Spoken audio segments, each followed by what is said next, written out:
Many thanks for the introduction and for the invitation to speak here. It's a great pleasure, and welcome to all of you to the event.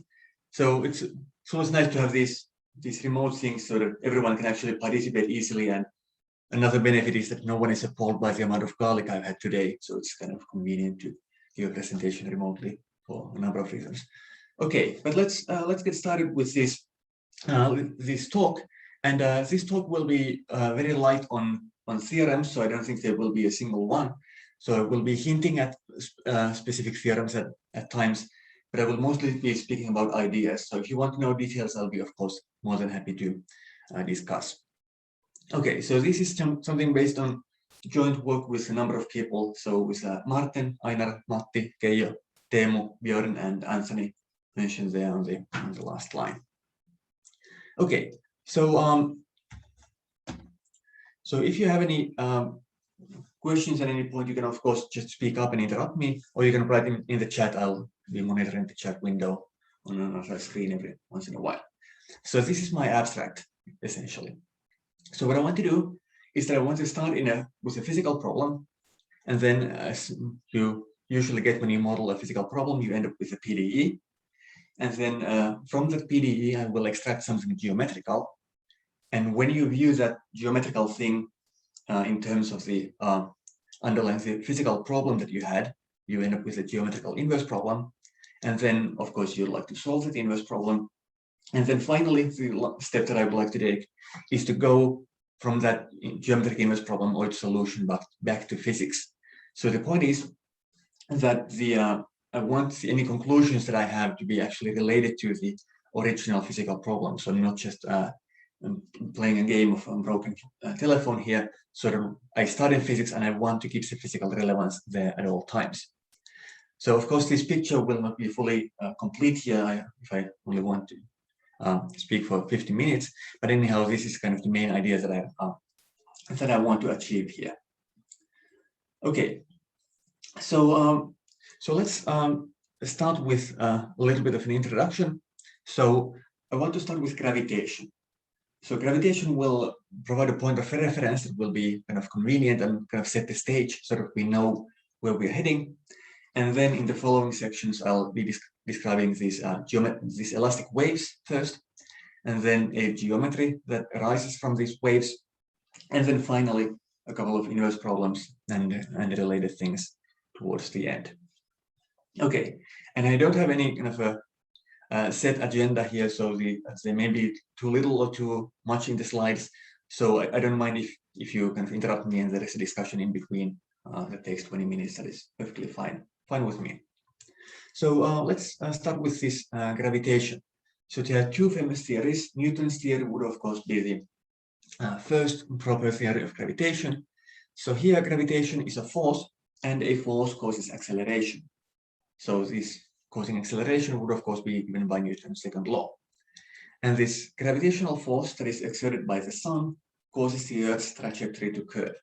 So if there were no sun, the Earth would continue going straight and it would just escape the area of the solar system. But now it is bound by the sun because the sun pulls by a force. And that force causes the Earth's trajectory to curve, and then it just goes around in a roughly circle. Okay. So this force is now described by a simple formula. So there is Newton's universal theory of gravity. And then the equation of motion is an ODE. So it's Newton's second law, just says that if you have a formula for mass, then you have a formula for acceleration, and then you can solve that ODE for the motion of the planet. Okay, so this Newtonian approach is pretty straightforward to use, and it's often a good model. So not always, but it's often a good model, and I have nothing against it. So this should be familiar from kind of physics 101. Okay, but then there is a more advanced and more modern theory of gravitation, which is due to Einstein, and it's of course known as general relativity. So here gravitation is no longer a force, but it is an interaction between geometry and matter. Okay, so the whole framework is somehow different.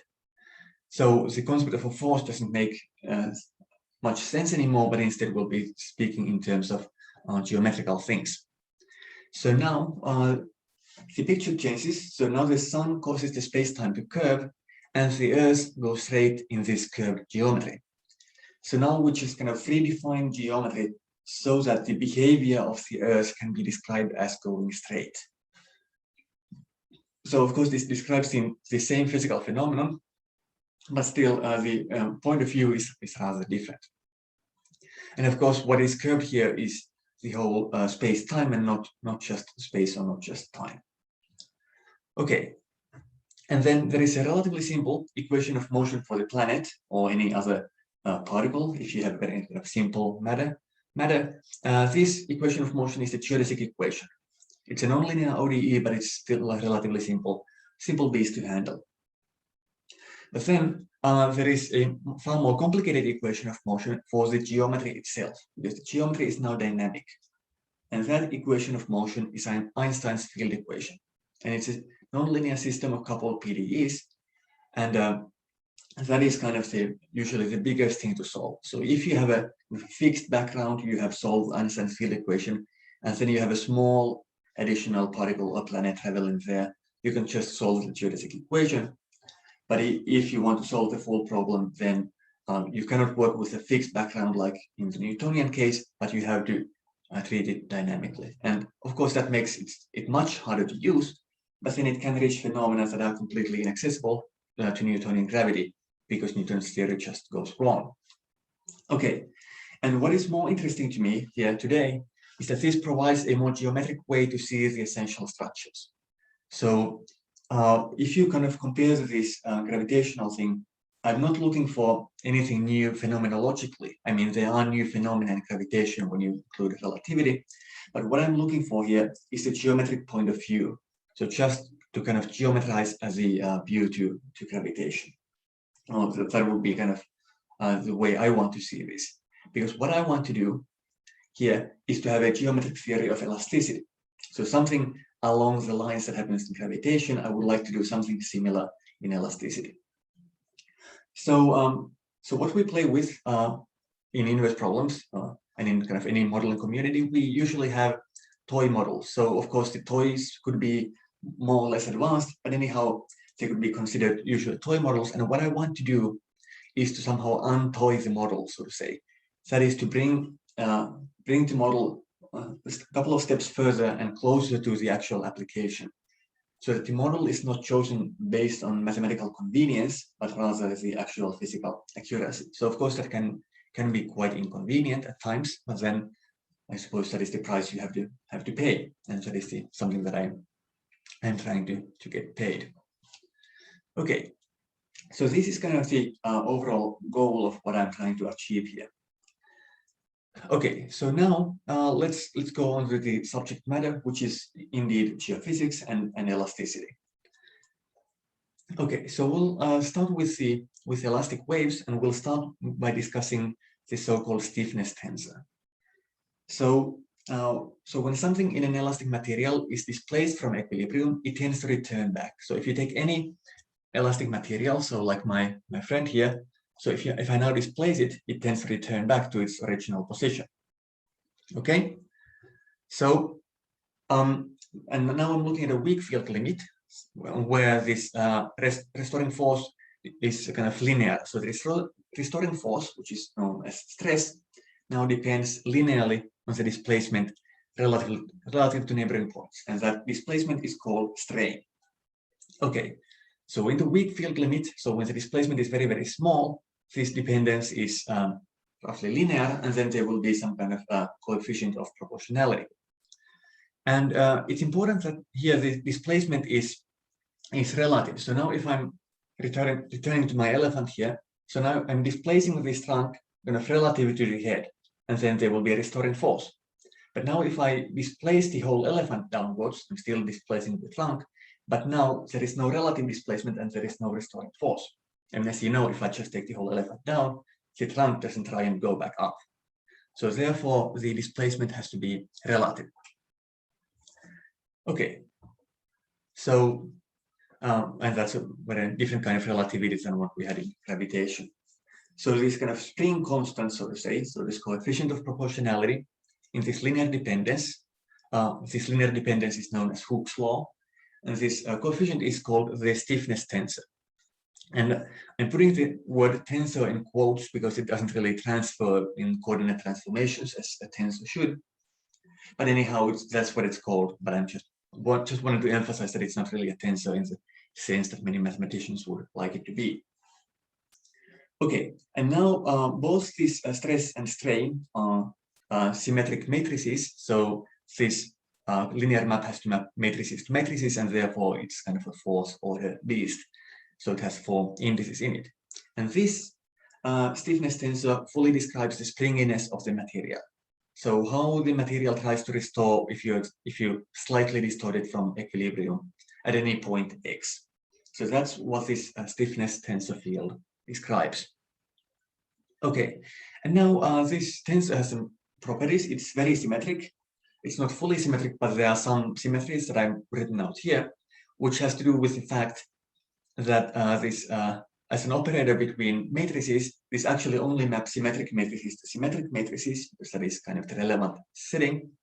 And then also, it is a symmetric map between those two spaces. So there is quite a lot of symmetry. And if you kind of interpret all of that kind of symmetry at the level of indices, this is precisely what you get. So this is kind of the natural level of symmetry you would expect to have. And then it's also quite positive, so that in the sense of mapping between matrices, it is a positive definite map. Okay, so these are the basic properties it has. And what I will be looking at from a more geometrical point of view is maybe the density normalized version. So I'll take the stiffness tensor C and I'll divide it by the density rho, and I'll get a new thing that I'm just calling A.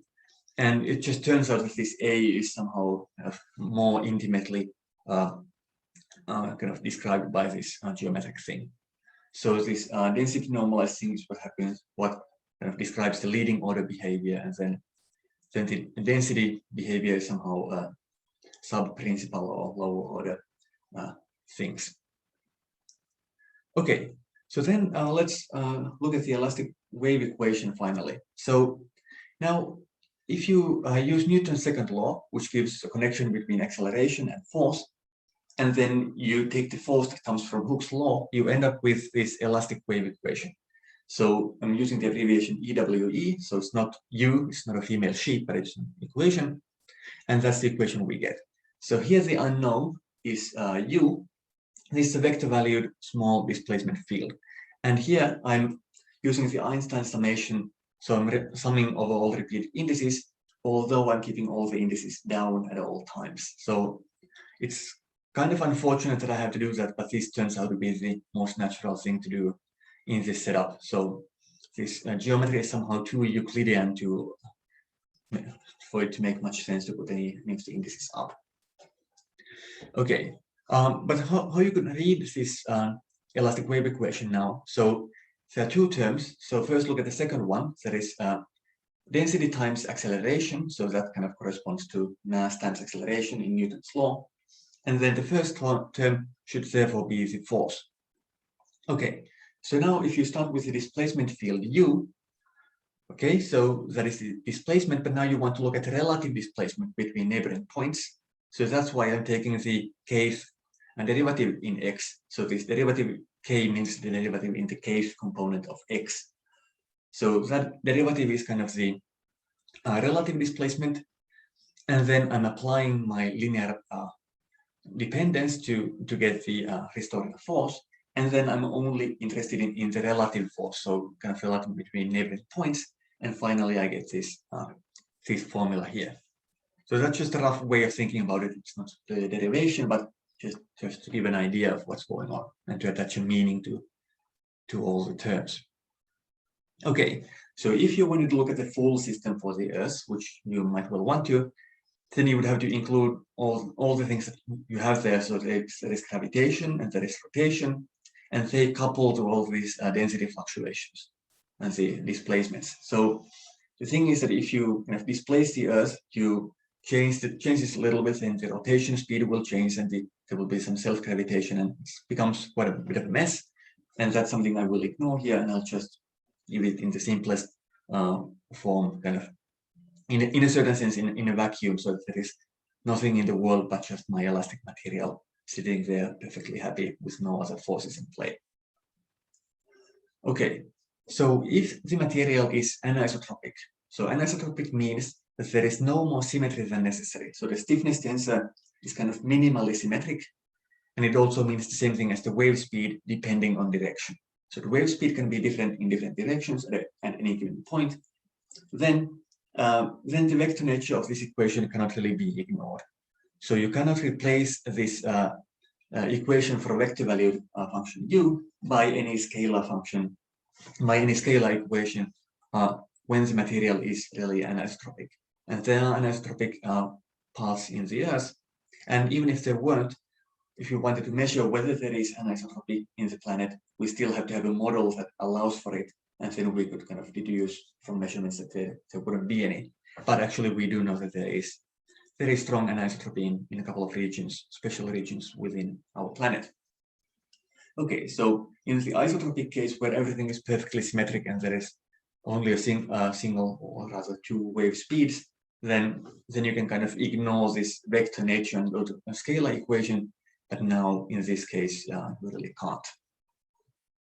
Okay, and I'm interested in the anisotropic case, so I'm not making any assumptions on the stiffness tensor apart from the one that I mentioned, that it is positive and symmetric in the minimal way so that everything kind of makes physical sense, but nothing beyond that.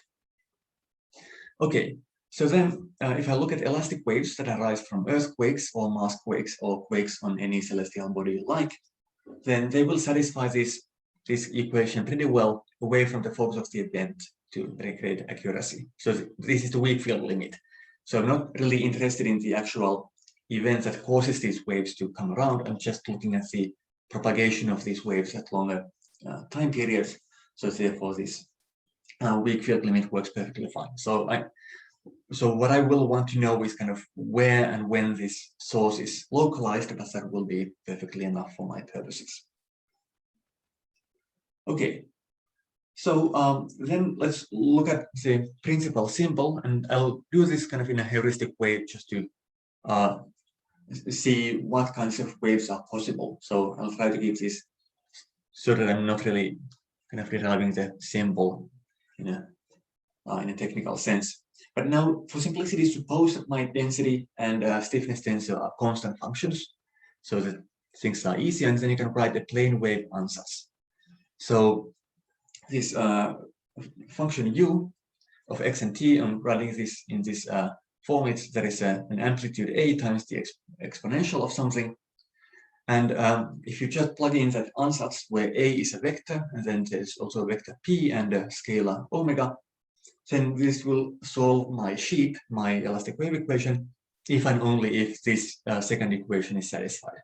And that is just a simple calculation to kind of go through the equation. Okay, so here, this vector A is the polarization vector, omega is the frequency, and p is the so-called slowness vector. So it's the kind of the reciprocal of the phase velocity.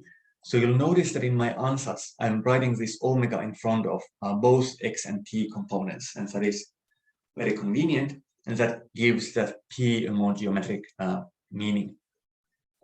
Okay, so roughly this a is the direction of oscillation, and p is the direction of motion. So at least roughly. So if we kind of return to my elephant here, so now suppose it's doing this, so it's kind of jumping up and down and going forward, then the direction of propagation is that way. So it's propagating that way, but then the oscillation that it does is up and down, so the polarization vector points up or down, either way you like. So that's how you how to make sense of this. So there are two different directions. There's polarization, direction of oscillation, and then the slowness, which is the direction of actual motion. So two different things. And what I get here, if I look at this second equation, I get some kind of a matrix multiplying the polarization vector, and I want to call the first part of that matrix, give it a name, and I want to call it the Christoffel matrix. So it's not the same thing as the Christoffel symbol, and it's kind of inconveniently similar looking and similarly called, but it is a different thing. And because of the properties of the stiffness tensor, this is a symmetric and positive definite thing. And again, I'm summing over repeated indices here. So that this every component of this matrix is actually a second-order polynomial in this slowness vector P. Okay, so my second equation here just reads that the Christoffel matrix minus the identity matrix has to annihilate the polarization vector, and that is the condition we have. So what we have here is actually the principal symbol of the elastic wave operator. So if you want to look at the full principal symbol, it's this. So then there is the spatial component, which is this Christoffel matrix, so at gamma at x and xi being a cotangent vector. And then there is the temporal component, so with the time derivative, it's just minus omega squared times the identity. And here this I'm giving the relation between the usual cotangent variable xi and the slowness vector p that I prefer to use. So that's just a question of scaling by the frequency omega. Okay, so if I have any kind of a wave, the amplitudes and the direction of propagation should satisfy this kind of a constraint. Okay, so a few words about the polarization. So if you have a fully isotropic case, so you have maximal symmetry of the stiffness tensor, then the polarization vector, so the direction of oscillation, is either parallel or normal to P, which would be the direction of propagation. And if you have an anisotropic thing, then things kind of break apart. So it's no longer as simple, so there are other polarizations than just kind of parallel and normal. So, but before getting to that, let me give these names. So the parallel polarized wave is called a P wave, or the pressure wave, or the primary wave. So I'll just call them P waves. And that is faster than the one that is polarized normally, and that is called an S wave or a shear wave or secondary wave. So it's a convenient coincidence that pressure and primary start with P and shear and secondary both start with S. Okay, so P and S waves, but now in anisotropic elasticity, so without this symmetry, things are no longer as nice. So it's just typical to call the fastest polarization quasi-P and the slower ones quasi-S. So they are quasi-pressure waves and quasi-shear waves. But then they are no longer kind of parallel or orthogonal to P, and P no longer actually points in the direction of propagation. So things get a little less straightforward to interpret, but still the same mental image of the basic meanings should be valid.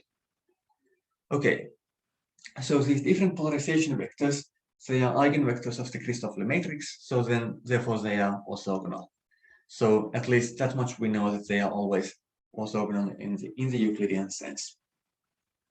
Okay, and this also means that in 3 dimensions there will be 3 polarizations, and in 2 dimensions there will be 2, and so on. Okay, and then let's look a bit at singularity. So what we are interested in here, or what I'm interested in here, is the arrivals of wavefronts. So wavefronts either as a mathematical or a physical concept from these seismic events to a detector. So I'm not looking at the full waves. I mean, you could well look at the full waves, it's perfectly valid data, but I'm only interested in the kind of the arrival data, so to say, and that is somehow more robust to acquire, at least in some circumstances. So the singularities of the solutions to the elastic wave equation, they follow a certain kind of a Hamiltonian flow, which is determined by the principal symbol. I'm not giving explicit formulas here, but there is a description of that nature, so you can kind of tell how these singularities then propagate. Okay, so or at least assuming some nice properties which are indeed usually satisfied. So so similar to the plane wave case, it actually is generally true that the slowness vector P and the polarization A of any singularity at X must satisfy this condition. So in the square brackets, I have the principal part of the operator, and I'm just taking out the omega squared, so that is the Christoffel matrix minus the identity, so that should annihilate my polarization vector A. And of course, I want the polarization to be non-zero, so that I have an actual wave or an actual singularity. And I kind of want to be agnostic of the polarization. It can't always be measured, so it's useful. And it also kind of simplifies the structure a little bit to drop it off the picture and then just work at a slightly lower dimensional level. So the admissible slowness vectors, so the possible slowness vectors P, are on what is called the slowness surface. And at any point x, the slowness surface is the set of points P where this determinant is 0. So it's all the set of slowness vectors for which there is a valid corresponding polarization vector A. Okay, so I'll be coming back to the slowness surfaces a little later, and I'll show you some pictures, but for now, the slowness surface is just a set of all possible slowness vectors. Okay. How did X get in here? X. Oh. Gamma only depended on P originally. Yes. Yeah. Sorry. So yeah. Here my gamma only depended actually on P, but this was when I had frozen the C and rho in place, just for the purpose of this ansatz. But now I'm allowing this to be actually variable medium. Okay. So the X comes from the stiffness tensor. Yeah, but good question. I didn't mention that. Okay. So indeed, this is the kind of the set of all the possible slowness vectors that I have available. And also the picture should maybe illustrate in a moment why I want to call this slowness instead of some kind of velocity. Okay, so now I have some kind of a description of what the waves are and how you might have some singularities in the waves, and then I want to pass into geometry. So let's start the geometry with distance. So any geometric object like a Romanian manifold or a metric space or whatever you like, they're usually determined by distance. So by that I mean that if you know the distance between any 2 points, in particular if you know the distance between any 2 nearby points, so you don't even have to know global stuff, if you know the local distances, then you can compute areas and angles and curvatures and smooth stuff and all else. So the fundamental thing is distance, and kind of everything else can be seen as subordinate to the concept of a distance. So now therefore, if I want to define a geometry, I should define what the distance is. And I'll be studying what is called the elastic geometry, or also what I like to call the elastic geometry.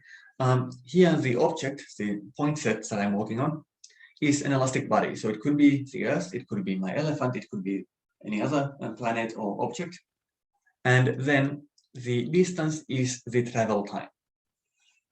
So I'm declaring the distance between 2 points x and y on my planet or on my elephant to be the shortest amount of time it takes for a wave to travel from x to y. So you can imagine that you have a delta source at x and you see when the solution of the wave equation meets y, or when the support meets y. Okay, so that's a definition of a distance, and it actually kind of provides a valid distance. And I did something clever here secretly, because I only told that I want to look at the fastest waves, so the first arrivals. That means I'm only looking at the fastest of the various polarizations. So I'm only looking at quasi-p if I'm declaring it this way, and the quasi-pressure waves, so these almost pressure waves, they are the fastest waves, and they are more convenient from a geometric point of view. And that convenience will be quite useful later on, and that should be in a couple of slides' time more apparent. Okay, but I just wanted to make it explicit that if I declare things like this, then I'm ignoring all the shear waves kind of implicitly. So there are two different geometries on this space, like this Earth. So there is a spatial geometry and temporal geometry. So by spatial geometry, I mean the usual distances in the Euclidean sense we know. So you measure distance with your ruler in the unit of a meter. Whereas in this temporal distance, you measure the not the physical distance, but you measure the travel time of waves in seconds with a stopwatch. So it's a different kind of geometry, and it's kind of important that we have two geometries on the same space, and they are kind of coupled together through the elastic wave equation. So this coupling between the two geometries is something subtle and interesting, which I unfortunately don't have time to go into, but I just wanted to mention that this coupling is rather important. So just wanted to mention it explicitly here. Okay, and then into something that people in the physical side of things sometimes call ray tracing. So we can think of these seismic or other elastic waves as point particles, and there are different ways to do that. And this is not anything special to elastic waves, it's it relates to all kinds of waves. And when you have different kinds of waves, the different corresponding particles have different names. So the elastic things I call phonons, whereas if you had something like electromagnetic waves, then you would call the corresponding particles photons. So it's just a slightly different name. So there are different ways to see this. One of them is the wave-particle duality, just as a physical principle that you should be able to think of waves and particles in kind of a complementary fashion, so that either point of view can be useful at times, at least for a quick mental image. Or then, more mathematically, you can think of wave packets or other asymptotic solutions that somehow solve this equation and then focus on, in some asymptotic sense, on a point. Or then you can look at full solutions and then only use microlocal analysis to track where the singularities of these non-smooth solutions are. Okay, so from my point of view, all these three are just the same phenomenon. There are different ways to treat the same phenomenon, but these are the same basic thing. Okay, so now that we have these particles, we can study how these particles travel, of course. So it's not very useful to just have a concept of a particle. I want to know what they do. And now this is where we get closer to the actual elasticity. So the traditional view is, as people usually would think, and I would also usually think, is that the trajectory of the phonon is curved because wave speed varies. So you know that in a medium where the wave speed is not constant, the wave fronts will bend, and therefore these phonons will be on curved paths, so they will not go straight. But the view that I would like to promote here is that the phonon goes straight in a curved geometry, so it goes along a geodesic in a suitable geometry, and the geometry is curved by variations in wave speed. So the variations in the wave speed, that is this non-constant stiffness tensor field, is kind of encoded in a geometric object. And that geometric object then determines what it means to go straight, and my phonon then goes straight in this geometry. So this should be, of course, be compared with gravitation. So now this is roughly similar to what we have between a Newtonian and Einsteinian gravitation. So it's not exactly the same, but still kind of a useful point of comparison to see what's going on. And one thing worth noticing here is that now I'm only kind of curving the geometry of the space. I'm doing absolutely nothing with time. So I'm not relativistic at all. I'm just kind of describing the planet Earth, for example, as a three-dimensional space and not a space-time of any kind. Okay, so this is what I want to do. And then when I have a metric on a manifold, we'll induce a connection.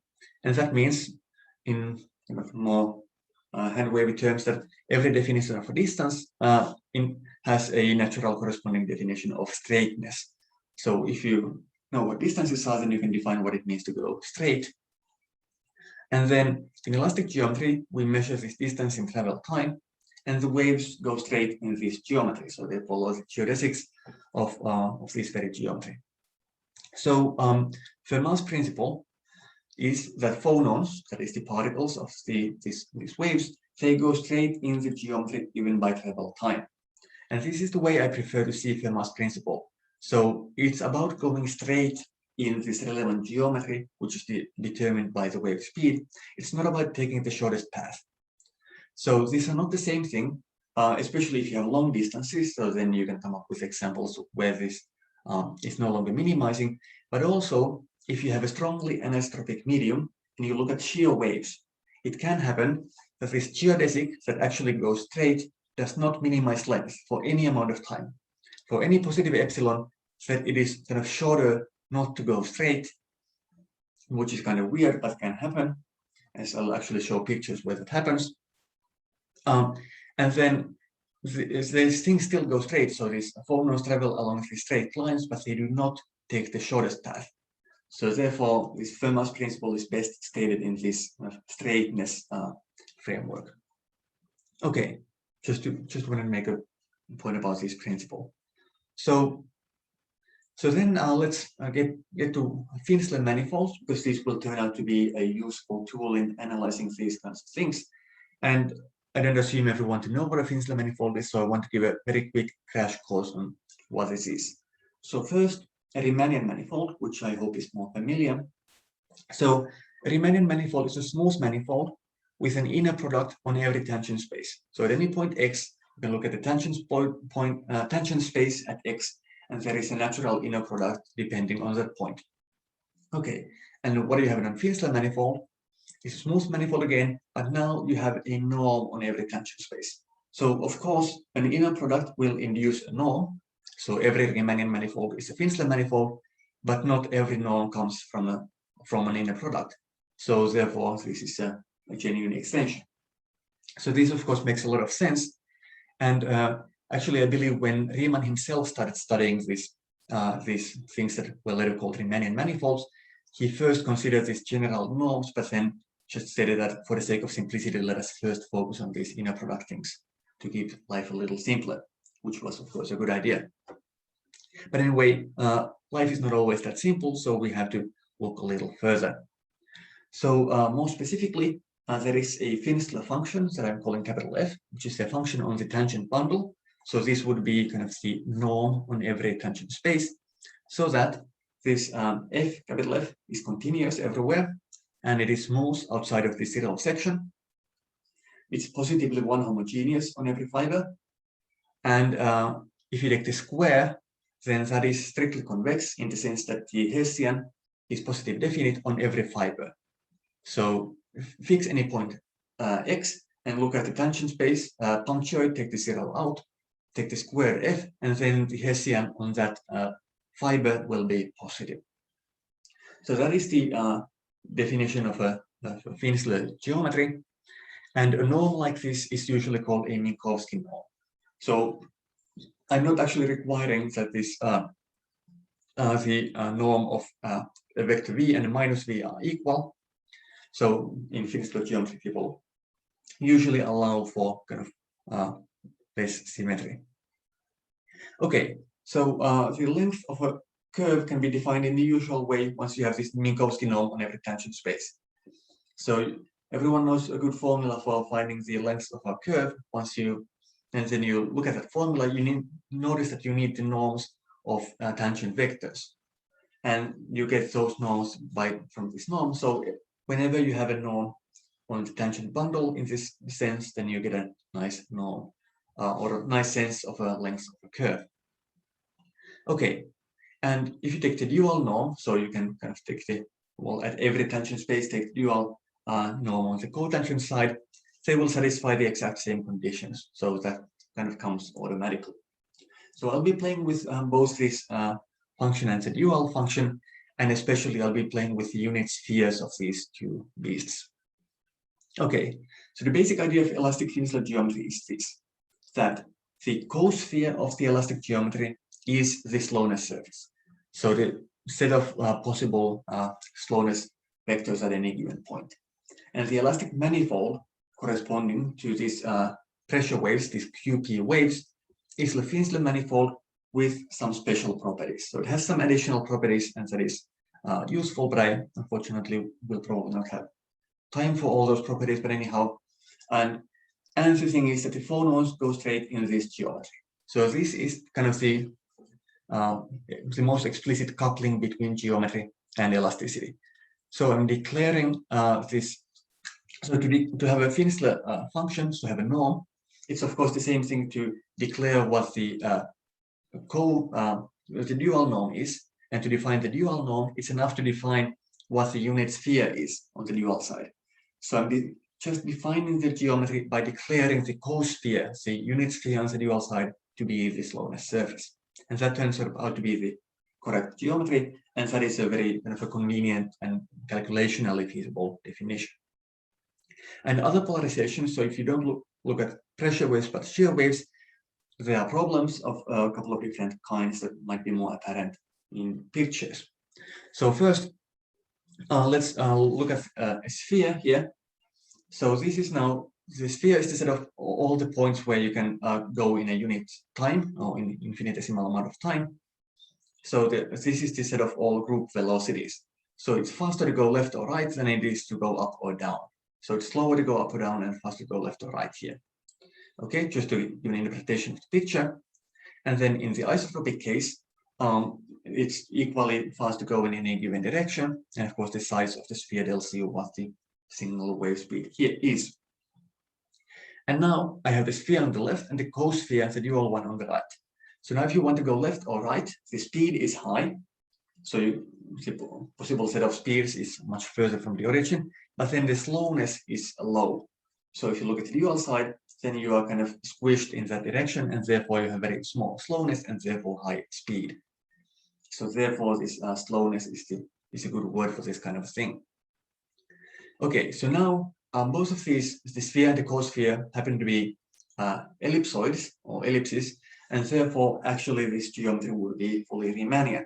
And Riemannian geometry is exactly that the kind of Finisling geometry where all the unit spheres are ellipsoids. But it so happens in elasticity that they are not always of this form, and therefore Riemannian geometry is unfortunately not enough. So on the left we have these group velocities, and on the dual side I have these phase velocities, if you want to think of them that way. Okay, and this is just an isotropic version. So the sphere is very small, the speeds are small, and the cosphere is huge because the slowness is large because they are slow. But just to give more examples here.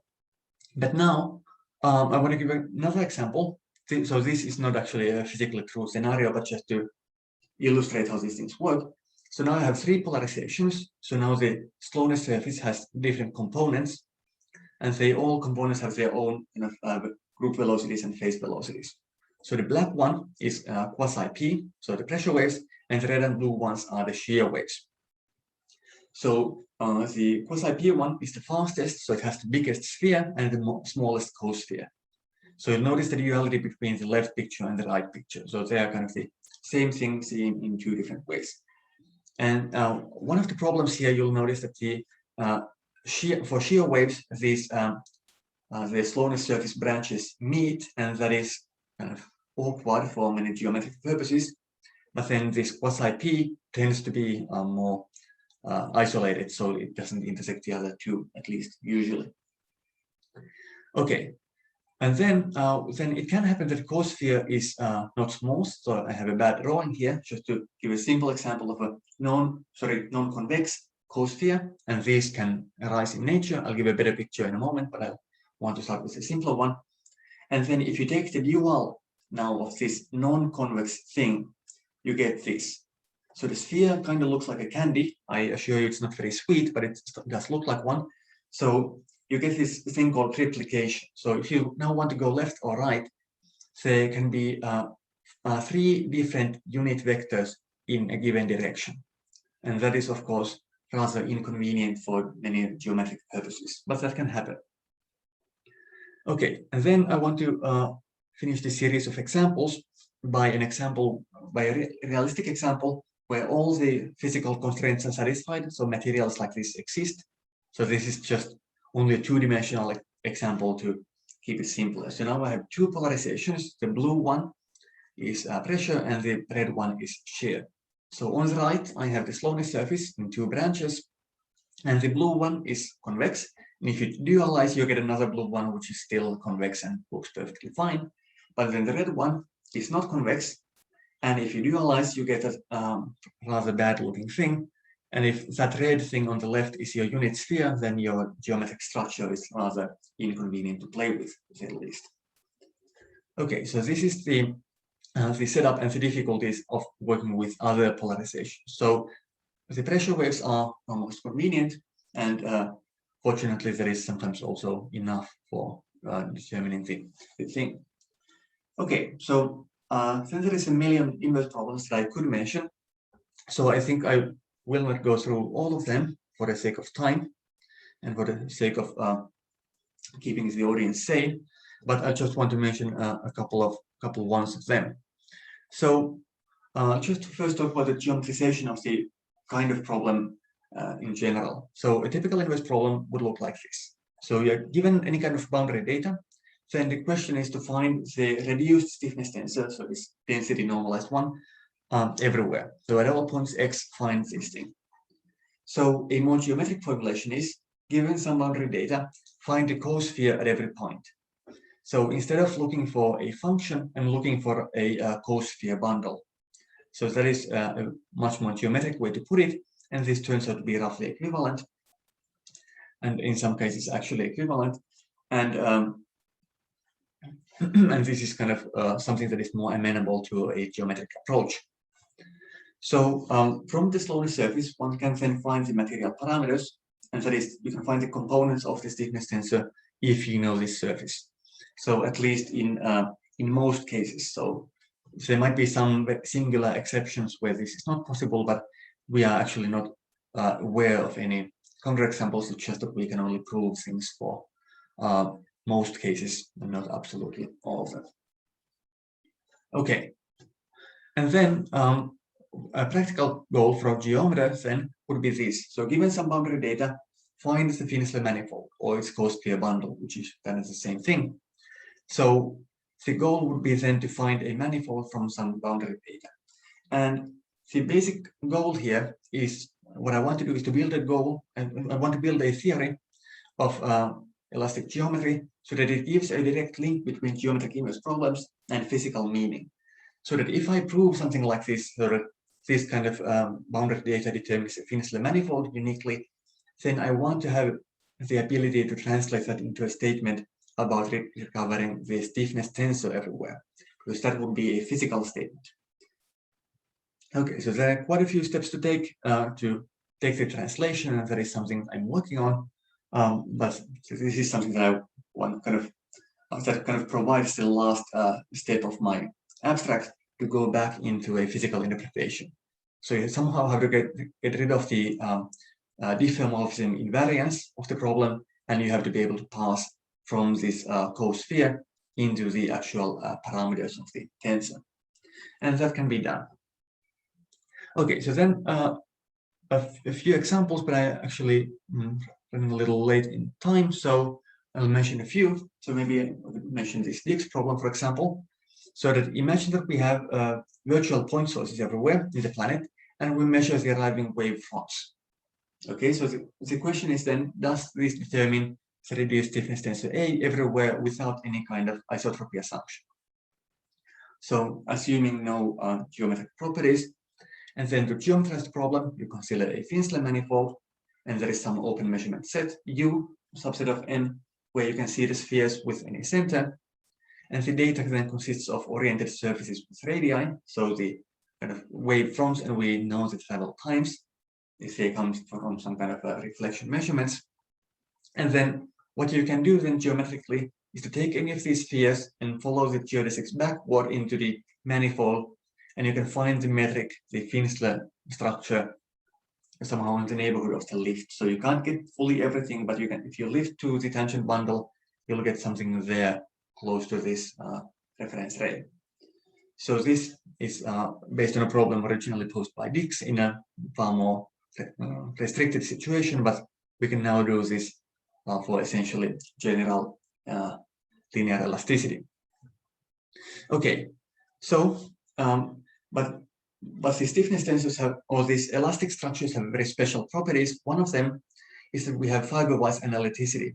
So the Finisling function is real analytic on every fiber, and with that information, if you know a little bit, if you know an open subset of it on every fiber, then you can globalize it. Of course, globalization by analytic continuation is not very, very stable, but anyway, it can be done at least in principle. So that can give, unfortunately not the manifold, but at least the universal cover, or so it seems. Okay, so so this directionality of Finisling geometry is a bit of a problem. So there is there is kind of a Riemannian metric, but that Riemannian metric not only depends on point, but also on direction.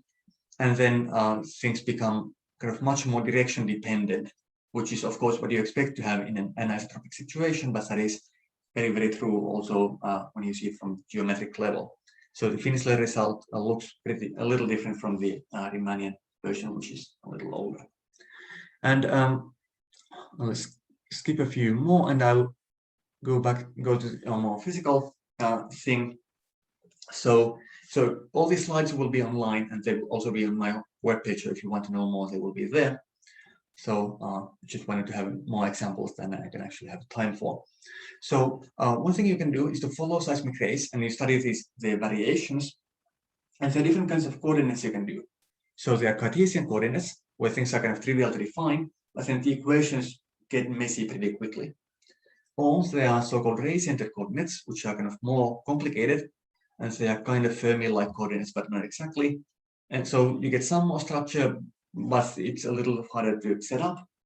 And what is most convenient is actual Fermi coordinates corresponding to the actual elastic geometry. So then you need to replace the coordinate derivatives with covariant derivatives, and it takes a whole lot of work, especially with people with applied backgrounds, to set these kinds of things up. But then the equations in the end are very clean. So I just want to mention this, that what we had is kind of a variation in position and momentum, so position Q and momentum P. These variations along a ray will satisfy an equation like this. So there will be some parameter matrices W's and U's and P's. So it looks a little inconvenient, and all of those have some explicit expressions, which I will spare you from. But then, if you write this in terms of Jacobi fields and covariant derivatives, as a geometer would, then this Q and P are related by just the covariant derivative. This W is 0, V is 1, and this U is the curvature operator. So you get more structure when you kind of force a more geometric point of view on things. Okay, so maybe on the last slide, I'll just mention the single thing that the slowness surface is actually an algebraic variety, which is a useful thing, which is confusingly said in 5 seconds. But anyhow, just maybe to get some of you interested. But then I think I'm out of time, so I'll stop here. So just want to remind the basic ideas that I wanted to study here is kind of trying to geometrize geomathematics to bring a more geometric point of view to the geometry of the planet Earth, and to say that anisotropic elasticity leads to Finisler geometry. So Riemannian is simply not enough, because that is what the actual Earth is like. So many thanks for your attention. Thank you very much, Joonas, for the great talk. Thank you very much. Are there any questions or comments? Please unmute yourself. I have a question. Please, Yeah. please. Okay, about those phonons, that sounds to me as polarization in the sense of Denker and polarization of singularities for systems of real principal type. Is that correct? Yeah, so I think if you look at the pressure waves, there will be a real principal type, but the whole system will not, because the shear wave things will intersect. So you cannot kind of keep all the 3 polarizations nicely separate. But I think for the purposes of pressure waves, that will usually, I think the tools will be available. Yeah.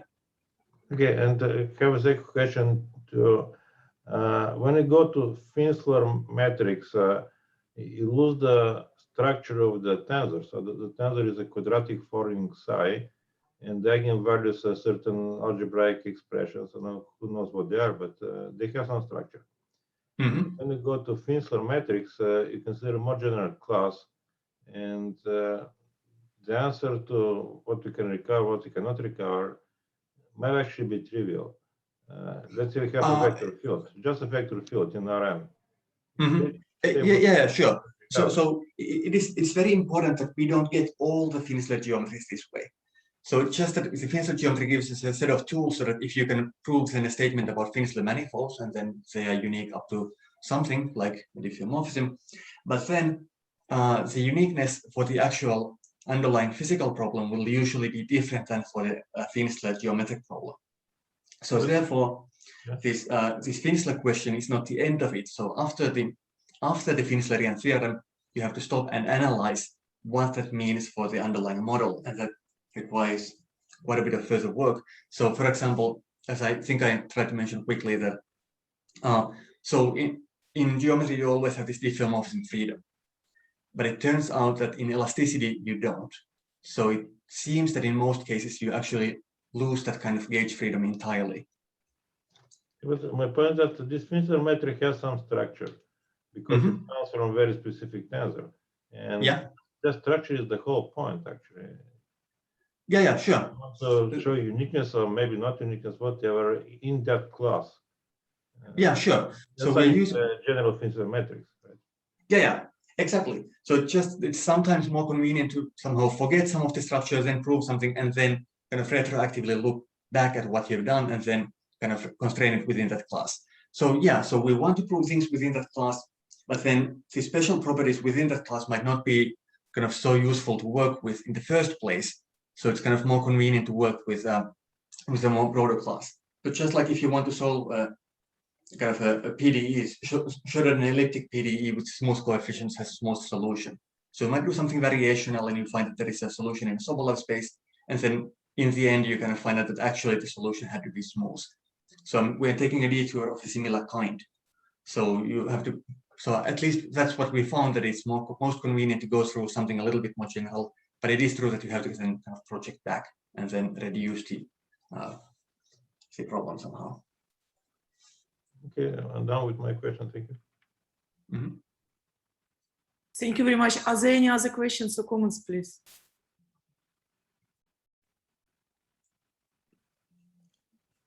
Joonas, this is Rakesh. So I'm going to sort of ask a more general question. Actually, very interesting the way you presented it. Very interesting point of view. Thank you. So now I know I've heard you give talks before where you said you're interested in determining the geometry of Mars based on very few detectors. So yes. Now you're using here information mainly on traveled first arrivals or things like that. Am I correct? That's. So do you have any other ideas about how to use additional information that is available to the sensor and how you could use it in these situations? Okay, yeah, so it depends on the kind of sensor you have. So for example, if you have an array of sensors, so not just a single point measurement device, then you can tell the direction of propagation of the wave. So you can tell which way it's going.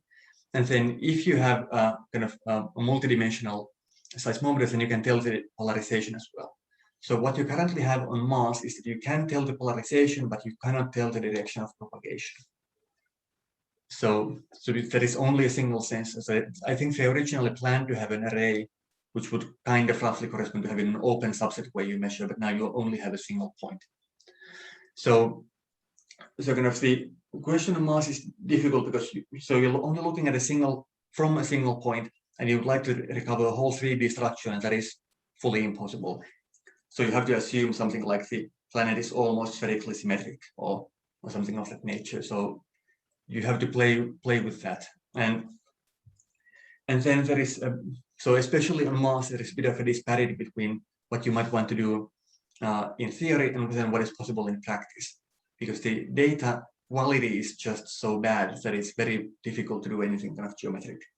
Because what I want to work with is somehow idealized data, and then if the actual measurements are 80% noise, then this geometric point of view kind of collapses unless you can kind of clean up your measurements somehow. So related, maybe I didn't understand this fully, but so my impression is that you're using the information only at one specific time, the first arrival time, right? Even if you're doing polarization, other things, you have yes. measurements at later times too, right? That's well, yes. So okay, so that depends on the exact problem. So I was a little vague on that. So there are many things. So for example, you could assume that there are some individual earthquakes within the planet, and then you only measure the first arrival times on the surface. Or then you measure all the arrival times of all the subsequent waveforms. So, or maybe you attach to them some additional information like the direction of propagation or the polarization. So there are different variants of the problem. So there are different kinds, but in some cases it is enough to just know the first arrival. But especially if you happen to have a lot of conjugate points, then usually you want to have multiple arrivals to have kind of access everywhere. Sorry to press on this point, but actually I wasn't really talking of different arrivals. but also the information between arrival times. Like there is some sort of measure of the amplitude of some sort. Oh, yes, sure, of course. So, yeah, so there is a lot of information about waves that kind of ripple after the first wavefront that comes. Yeah, so kind of from this rough microlocal point of view that I have here, so what I'm looking at is only the singularity and not the smooth components. So, but of course that smooth ripple will contain information. So it just, I mean, these anisotropic elastic problems in full generality are difficult, as you know. So then it seems to us at least that it's easiest to kind of only look at the singularities and see what information they convey, and then make the most of that, because the geometric tools seem to be able to actually handle some of that. And then we might be left with some ambiguity or something that we can't really tell whether it's uniquely determined or not. And then only after that we will kind of want to go to the full solution to the TDE. So I'm absolutely sure that there is more information there, or at least it would make the problem in principle easier, but it's just not clear how to make any use of that. I mean, how to prove uniqueness theorems with that. So that's kind of why we're taking this rather long detour. So it just seems that it's the most promising path we have now. Okay, thanks. Thanks. Thank you very much. Are there any other questions or comments, please?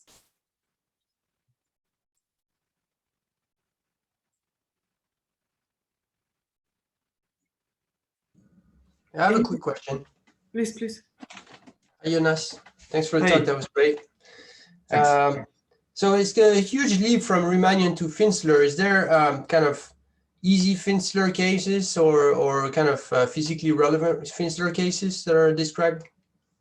Yeah, so there are other simpler cases. So unfortunately, the class of Finisling manifolds that you get here, it doesn't really have any kind of a geometric name.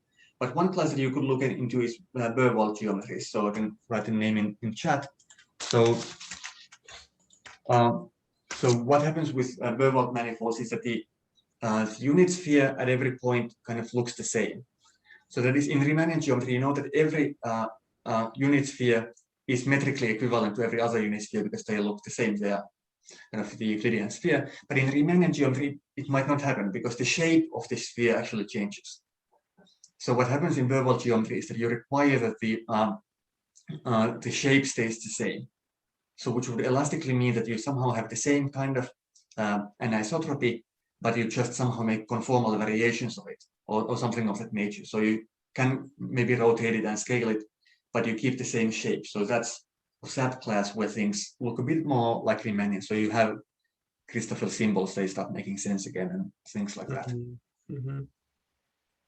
Thanks. Thank you very much. Are there any other questions or comments, please?